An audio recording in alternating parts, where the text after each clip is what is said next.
Tantor Audio, a division of Recorded Books, presents Stock Investing for Dummies, 5th edition, by Paul J. Mladjenovic. Narrated by Michael Butler Murray. Introduction. Stock Investing for Dummies, 5th edition, has been an honor for me to write. I'm grateful for this 5th ride in the stock market with you, a devoted reader of a series that I have come to love. This edition comes at a critical and uncertain time for both the financial markets and the U.S. and global economy. So take this edition to heart so that you can be a step ahead. Volatility and risk do indeed play a greater role in today's stock market, and that means that patience and discipline are more important than ever. Fortunately, the investing tools, strategies, and vehicles at your beck and call give you the power to keep your portfolio growing, even in today's financial battlefield. Successful stock investing takes diligent work and knowledge, like any other meaningful pursuit. This book can definitely help you avoid the mistakes others have made and can point you in the right direction. It gives you a heads up about trends and conditions that are found in few other stock investing guides. Explore the content of this book and find the topics that most interest you within the world of stock investing. Let me assure you that I've squeezed more than a quarter century of experience, education, and expertise into this book. My track record is as good as, or better than, the track records of many experts who trumpet their successes. More important, I share information to avoid common mistakes, some of which I made myself. Understanding what not to do can be just as important as figuring out what to do. In all the years that I've counseled and educated investors, the single difference between success and failure, between gain and loss, has boiled down to 2 words: applied knowledge. Take this book as your first step in a lifelong learning adventure. About this book.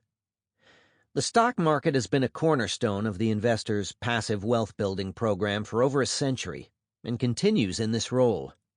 Recent years have been one huge roller coaster ride for stock investors. Fortunes have been made and lost. With all the media attention and all the talking heads on radio and television, the investing public still didn't avoid losing trillions in a historic stock market debacle. Sadly, even the so-called experts who understand stocks didn't see the economic and geopolitical forces that acted like a tsunami on the market. With just a little more knowledge and a few wealth-preserving techniques, more investors could have held on to their hard-earned stock market fortunes. Cheer up, though. This book gives you an early warning on those megatrends and events that will affect your stock portfolio.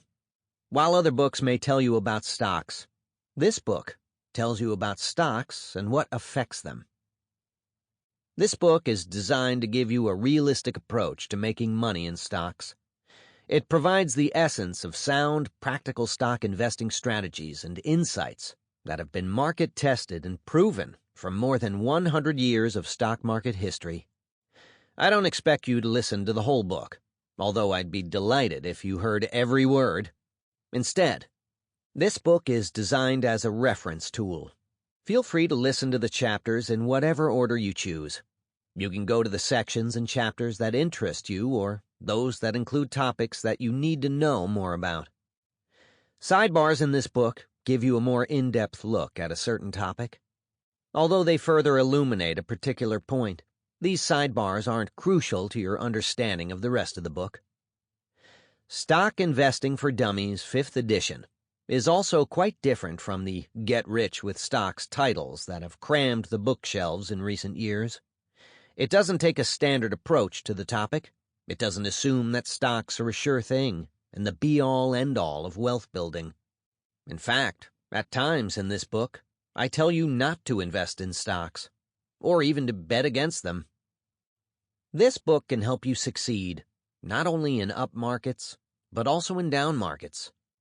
Bull markets and bear markets come and go, but the informed investor can keep making money no matter what.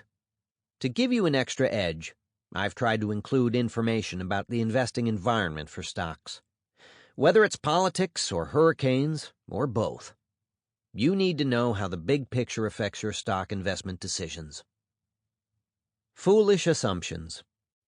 I figure you've chosen this book for one or more of the following reasons. You're a beginner and want a crash course on stock investing that's easy to understand.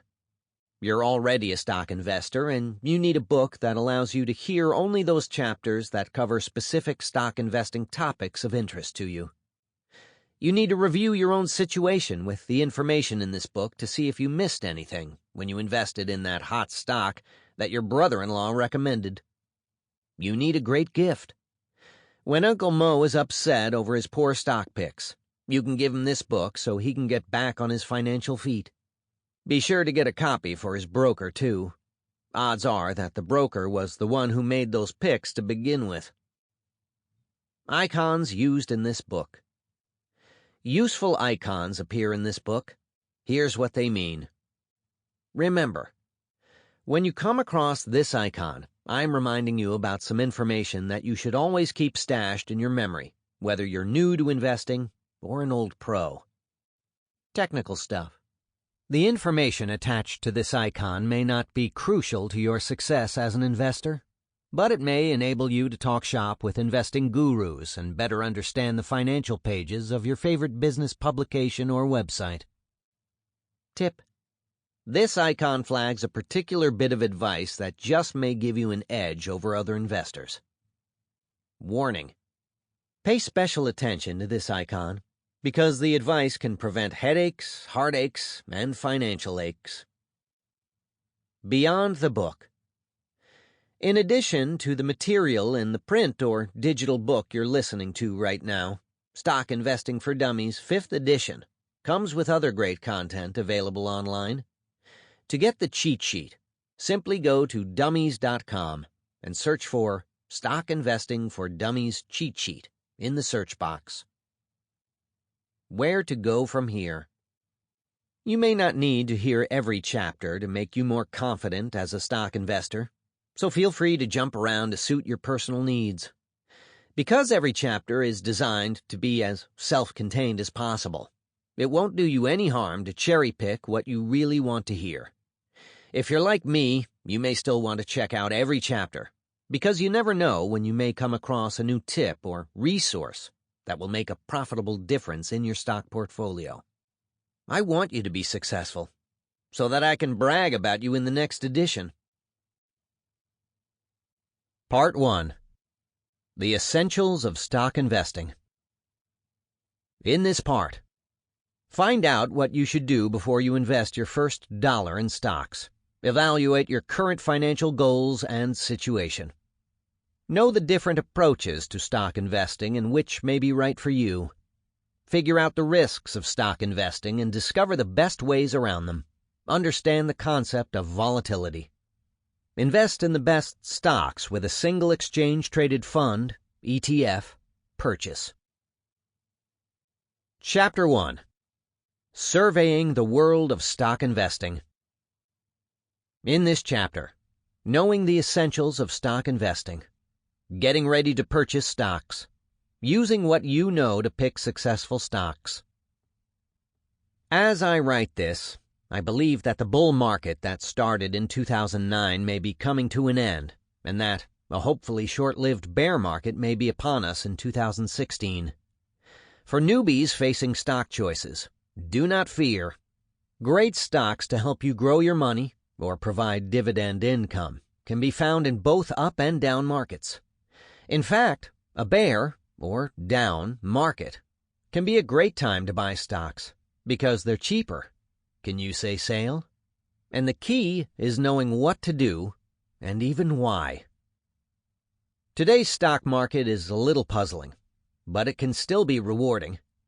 I can only promise you that if you listen to this book seriously, you'll do much better than the average investor. Just keep in mind that patience and discipline count now more than ever. The purpose of this book is not only to tell you about the basics of stock investing, but also to let you in on solid strategies that can help you profit from the stock market.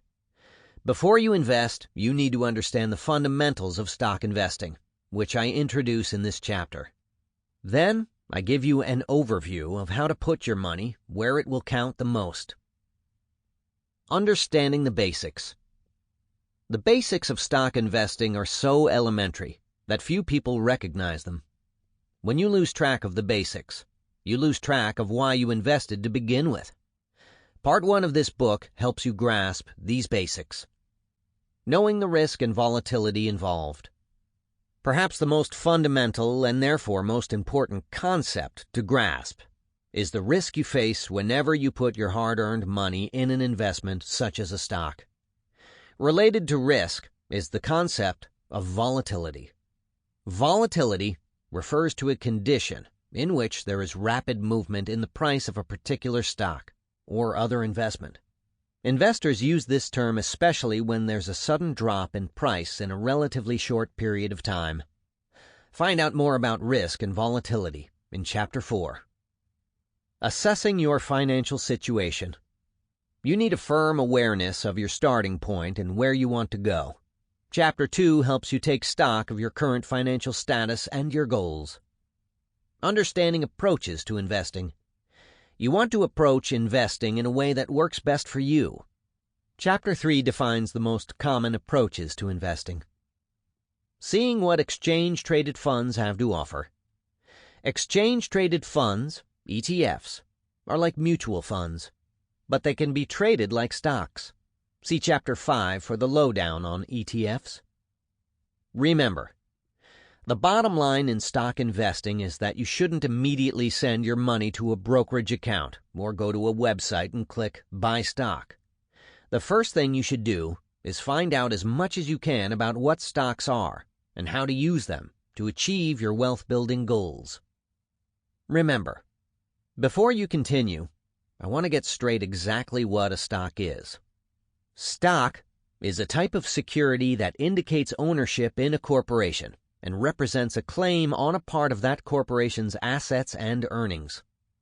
The two primary types of stocks are common and preferred. Common stock. This type of stock, which I cover throughout this book, entitles the owner to vote at shareholders' meetings and receive any dividends that the company issues. Preferred stock. This type of stock doesn't usually confer voting rights, but it does include some rights that exceed those of common stock. Preferred stockholders, for example, have priority in certain conditions, such as receiving dividends before common stockholders in the event that the corporation goes bankrupt. Additionally, preferred stock seeks to operate similarly to a bond for investors seeking stable income. In this book, I mostly cover common stock.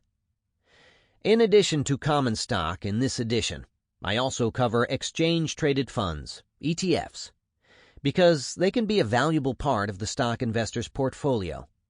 See Chapter 5 for more details on ETFs. Preparing to buy stocks. Gathering information is critical in your stock investing pursuits. You should gather information on your stock picks 2 times, before you invest and after. Obviously, you should become more informed before you invest your first dollar, but you also need to stay informed about what's happening to the company whose stock you buy, as well as about the industry and the general economy. To find the best information sources, check out Chapter 6. When you're ready to invest, you need a brokerage account. How do you know which broker to use? Chapter 7 provides some answers and resources to help you choose a broker. Knowing how to pick winners. When you get past the basics, you can get to the meat of stock picking. Successful stock picking isn't mysterious, but it does take some time, effort, and analysis. And the effort is worthwhile because stocks are a convenient and important part of most investors' portfolios. Listen to the following sections and be sure to leapfrog to the relevant chapters to get the inside scoop on hot stocks.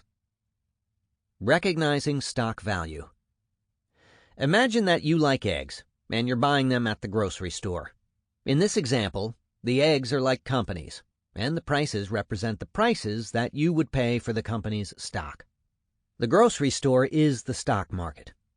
What if 2 brands of eggs are similar, but one costs $2.99 a carton, and the other costs $3.99. Which would you choose? Odds are that you'd look at both brands, judge their quality, and, if they're indeed similar, take the cheaper eggs.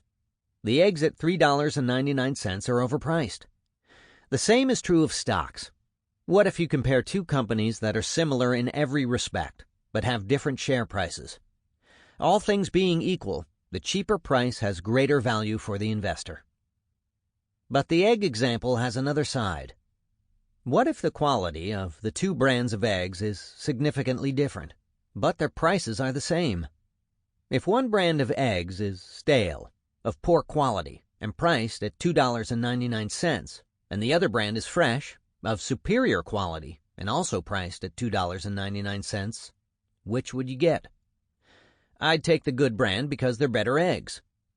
Perhaps the lesser eggs are an acceptable purchase at $1.99, but they're definitely overpriced at $2.99. The same example works with stocks. A poorly run company isn't a good choice if you can buy a better company in the marketplace at the same, or a better, price. Remember, comparing the value of eggs may seem overly simplistic, but doing so does cut to the heart of stock investing. Eggs and egg prices can be as varied as companies and stock prices. As an investor, you must make it your job to find the best value for your investment dollars. Otherwise, you get egg on your face. You saw that one coming, right? Understanding how market capitalization affects stock value. Remember, you can determine a company's value, and thus the value of its stock, in many ways.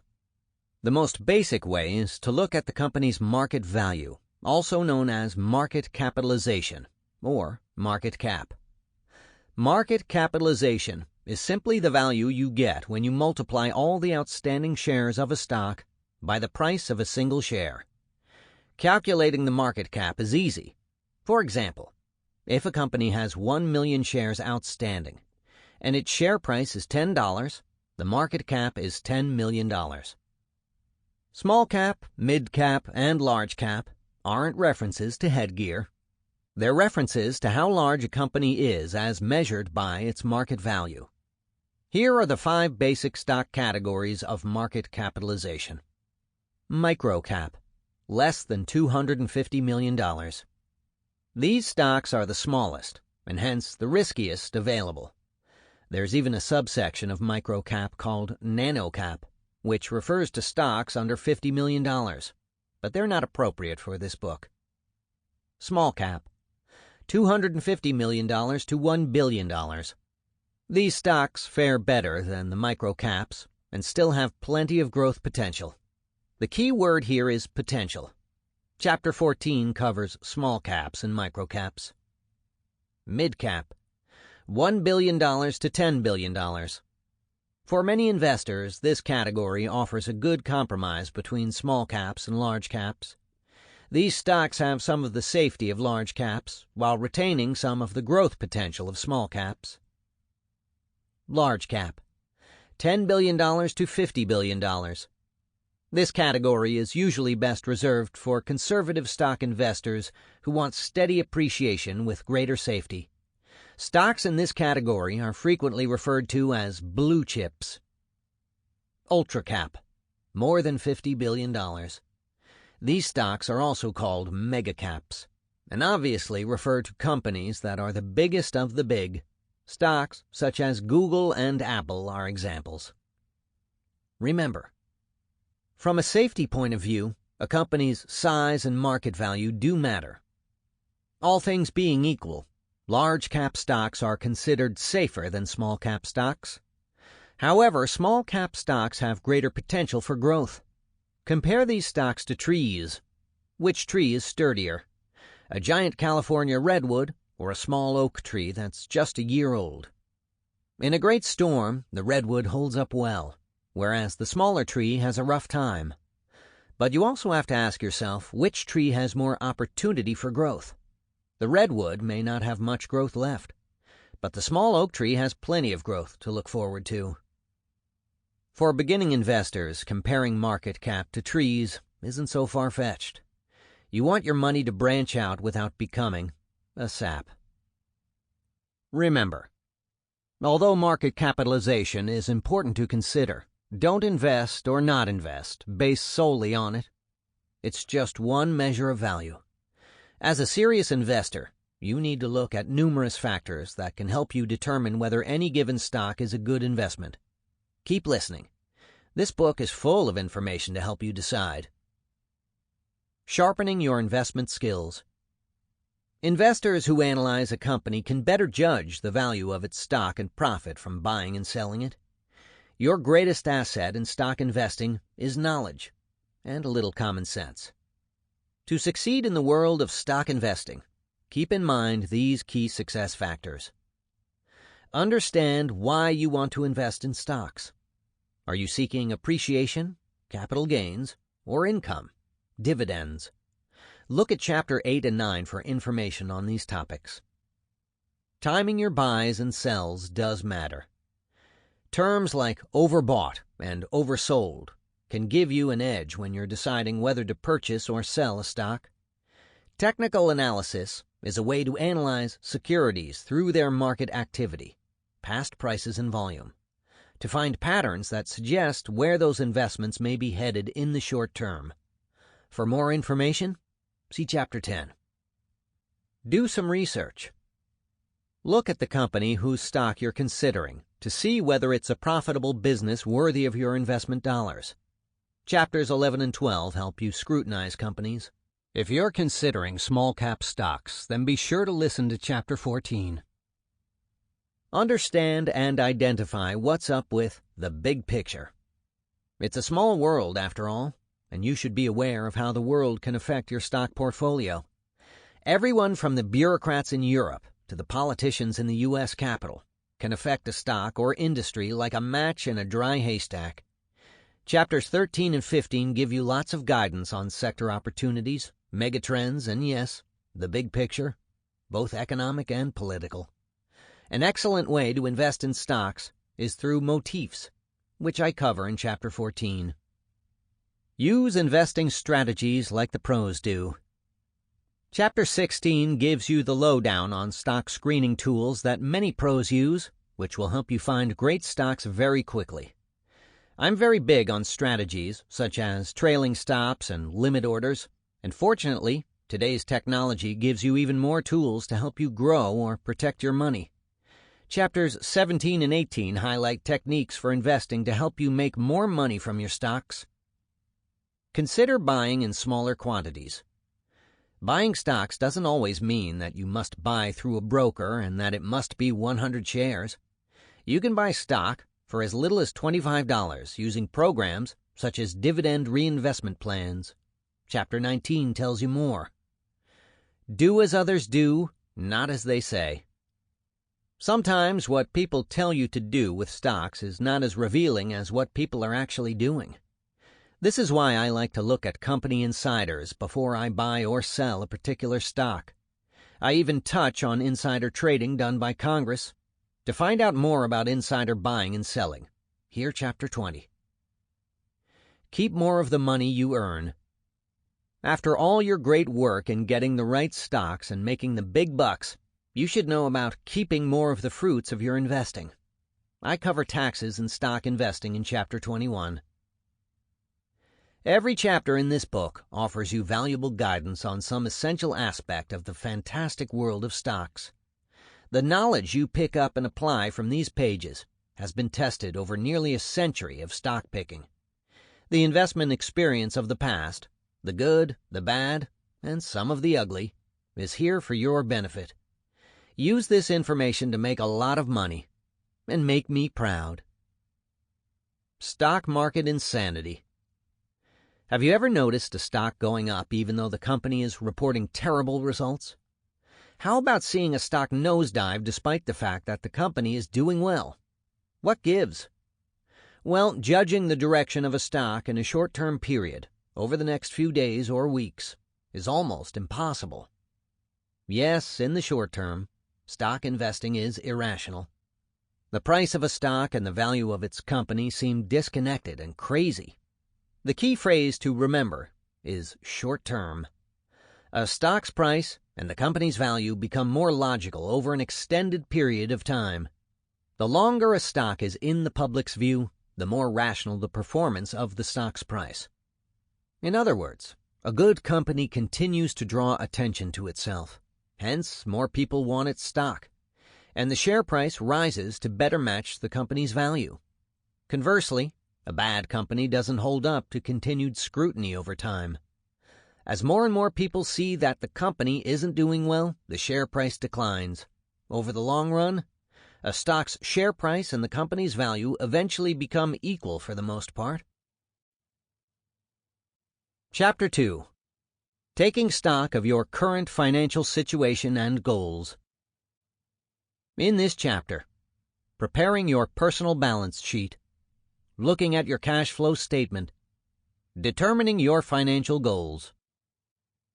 Yes, you want to make the big bucks. Or maybe you just want to get back the big bucks you lost in stocks during the bear market, a long period of falling prices, over 2000 to 2002. Or perhaps in the infamous global financial crisis of 2008 to 2009. Investors who followed the guidelines from previous editions of this book did much better than the crowd. Either way, you want your money to grow so that you can have a better life. But before you make reservations for that Caribbean cruise you're dreaming about, you have to map out your action plan for getting there. Stocks can be a great component of most wealth-building programs, but you must first do some homework on a topic that you should be very familiar with.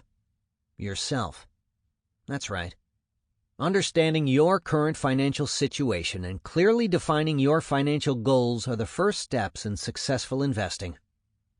Let me give you an example.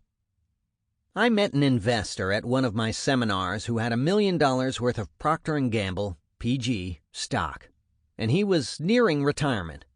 He asked me whether he should sell his stock and become more growth-oriented by investing in a batch of small-cap stocks of a company worth $250 million to $1 billion.